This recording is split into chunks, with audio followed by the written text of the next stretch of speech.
नमस्कार दोस्तों, स्वागत है आपका आपके अपने channel study material and information के एक नए वीडियो के साथ। आज हम पढ़ने वाले हैं प्रमुख नदियों के बारे में। प्रमुख नदियों के बारे में कहाँ से निकलती है, कितने ज़िलों में बहती, सब पर चर्चा करेंगे। तो चलिए शुरू करते हैं। सबसे पहले चंबल नदी के बारे में। चंबल नदी का उद्गम स्थान कहाँ है? मध्य प्रदेश की विंध्याचल पहाड़ी से। कहाँ से? विंध्याचल पर्वत से। मध्य प्रदेश में जो विंध्याचल पर्वत है वहाँ से ये चंबल नदी निकलती है। और राजस्थान की सबसे लंबी नदी है। वर्ष भर में बहने वाली सबसे लंबी नदी है। एकमात्र नदी है जो एक साल में वर्ष भर में बहती है। कौन सी नदी है? चंबल नदी।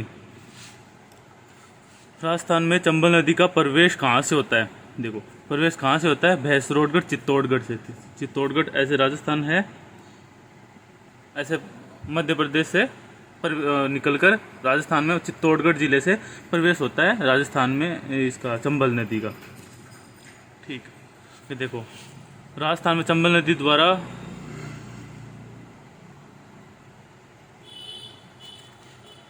कौन कौन से जिले में चंबल नदी बहती है? अपवाहित जिले।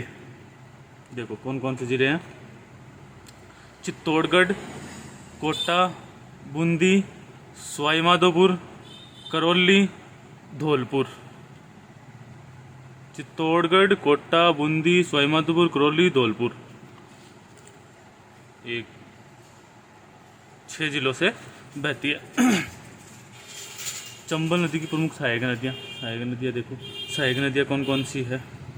सहायक नदियाँ देखो, बनास नदी, बेड़च नदी और कोठारी नदी, कालीसिंध नदी, पार्वती नदी आदि, ये सब चंबल नदी की सहायक नदियाँ हैं। चंबल नदी का यमुना नदी में विलय कहाँ होता है? उत्तर प्रदेश में जाकर चंबल नदी यमुना नदी में प्रवाहित हो जाती है, मिल जाती है। चंबल नदी के किनारे पर बसा राजस्थान का औद्योगिक नगर कौन सा है? कोटा नगर कोटा जिला चंबल नदी के किनारे पर बसा हुआ है, जो औद्योगिक क्षेत्र भी कहा जाता है कोटा जिले को। देखो, फिर पढ़ते हैं बनास नदी। चंबल नदी की सहायक नदी है बनास नदी, पता है आपको, अभी बताया था। चलो, बनास नदी का उद्गम स्थान कहाँ से होता है? राजसमंद जिले से खमनोर की पहाड़ी से होता है। कौन सी पहाड़ी से? खमनोर की पहाड़ी, राजसमंद जिला। पूर्णतः राजस्थान में ही पूर्णतः बहने वाली सबसे लंबी नदी कौन सी है? बनास नदी। कुल क्षेत्रफल कितना है? 480 किलोमीटर। राजस्थान में बनास नदी द्वारा अपवाहित जिले कौन कौन से जिलों में प्रवाहित होती है बनास नदी? देखते हैं। राजसमंद, ठीक है, जहाँ से निकलती है राजसमंद की खमनोर पहाड़ी से निकलती है राजसमंद, फिर चित्तौड़गढ़, फिर भीलवाड़ा, टोंक, सवाई माधोपुर, अजमेर, इन 6 जिलों में प्रवाहित होती है ये बनास नदी। बनास नदी का चंबल में मिलन कहाँ होता है? देखो, कहाँ पे, कौन से जिले में जाकर चंबल नदी में विलय हो जाती है बनास नदी? क्योंकि चंबल नदी की सहायक नदी तो है बनास नदी। तो देखते हैं, चलो। सवाई माधोपुर के रामेश्वर नामक स्थान पर, कौन से? सवाई माधोपुर जिला, रामेश्वर नामक स्थान पर बनास नदी चंबल नदी में विलय हो जाती है। देखो, बनास नदी की प्रमुख सहायक नदियाँ, यानी बनास नदी में भी कौन सी नदियाँ आकर मिलती है? देखो, कौन कौन सी नदी है? मिनाल, कोठारी, बेड़च, खारी आदि नदी बनास नदी में आकर मिलती है। टोंक व सवाई माधोपुर नगर किस नदी के किनारे स्थित है? देखो, किस नदी के किनारे स्थित? जाहिर सी बात है, बनास नदी नदी के टोंक जिला और सवाई माधोपुर जिला किस नदी के किनारे पर स्थित है? बनास नदी के किनारे पर स्थित है। फिर तीसरी नदी पढ़ेंगे हम, लूणी नदी। देखो, लूणी नदी का उद्गम स्थान अजमेर में गोविंदगढ़ के निकट से निकलती है नागपहाड़। गोविंदगढ़ में, अजमेर जिले के गोविंदगढ़ नागपहाड़ से निकलती है। ठीक है। लूनी नदी का उद्गम किन दो धाराओं से मिलने पर होता है? सरस्वती नदी, सागरमती नदी। कौन कौन सी नदी? सरस्वती और सागरमती नदी की धाराएं मिलती हैं तब लूनी नदी का उद्गम स्थान होता है।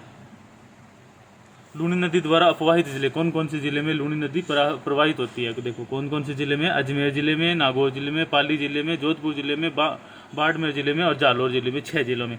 अजमेर, नागौर, पाली, जोधपुर, बाड़मेर। अजमेर, नागौर, पाली, जोधपुर, बाड़मेर, ये 6 जिले हैं जिसमें लूनी नदी प्रवाहित होती है। लूनी नदी का समापन कहाँ होता है? कौन से जिले में आकर लूनी नदी? कच्छ जिले के रन में, जो गुजरात में है, वहां पर आकर समापन हो जाता है लूनी नदी का। लूनी नदी का जल बालोतरा जिले तक मीठा होता है तथा उसके बाद खारा हो जाता है। यानी खारा और मीठा पानी दोनों पानी की नदी है ये लूनी नदी। देखो बालोतरा जिला जो नया बना है वहाँ तक तो इसका पानी मीठा रहता है, उसके बाद आगे प्रवाहित होता है तो खारा पानी बन जाता है। इसको फिर क्या कहोगे? आधी मीठी और आधी खारी नदी है ये। लूनी नदी की प्रमुख सहायक नदियाँ, इसकी भी सहायक नदियाँ कौन कौन सी है? जोजड़ी नदी, बाड़ी, ज्वाई मिठड़ी, खारी, सुकड़ी, सागी, गुइया आदि नदियाँ लूनी नदी की सहायक नदी है। कौन कौन सी? जोजड़ी, बाड़ी, ज्वाई मिठड़ी, खारी, सुकड़ी, सागी, गुइया आदि नदी इसकी लूनी नदी की सहायक नदी है। देखो फिर चौथी नदी कौन सी पढ़ेंगे? माही नदी। माही नदी का उद्गम स्थान कहाँ था? माही नदी का उद्गम स्थान कहाँ से होता है? मध्य प्रदेश के विंध्याचल पर्वत से होता है, जहाँ से चंबल नदी निकलती है, वहीं से भी माही नदी का प्रवाहित क्षेत्र है, वही विंध्याचल पर्वत, मध्य प्रदेश राज्य। राजस्थान में कौन कौन से जिले में प्रवाहित होती है? राजस्थान में बांसवाड़ा जिले में, प्रतापगढ़ जिले में, डूंगरपुर जिले में। इस साइड से यहाँ पे डूंगरपुर बांसवाड़ा ना, डूंगरपुर फिर बांसवाड़ा इस साइड से होकर।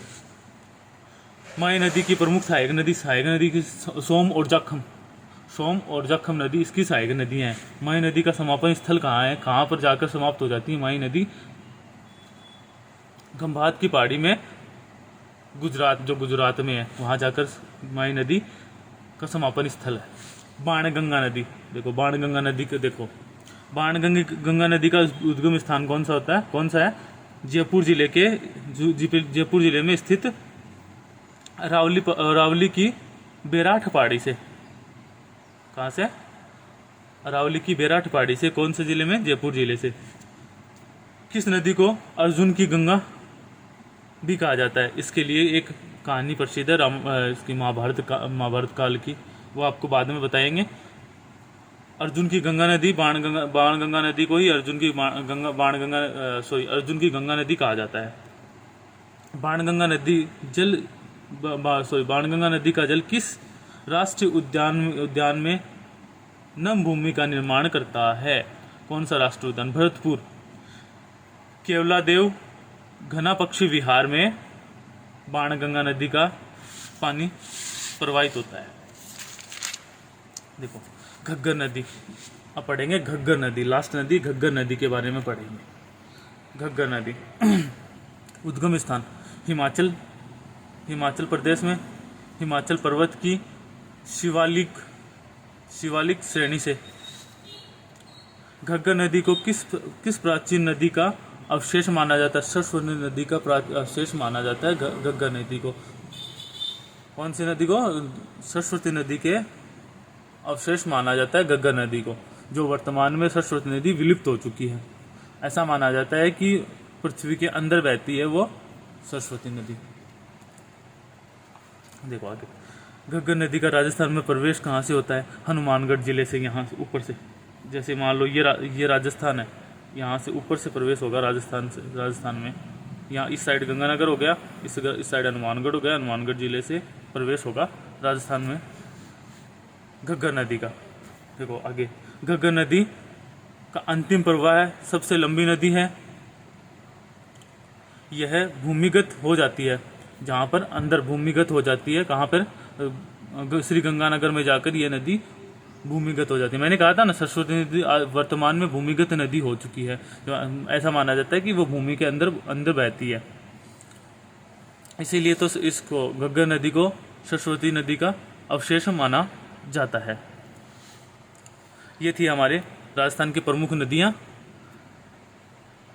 हो आशा करते हैं आपको कंटेंट अच्छा लगा होगा, को याद हो गया होगा। सरल सी है बातें कुछ, तो हमारे चैनल को सब्सक्राइब कर लें, वीडियो को लाइक करें, ज़्यादा से ज़्यादा लोगों तक पहुंचाएं और बेल आइकन को ऑल पे सेलेक्ट कर लें। Thank you guys.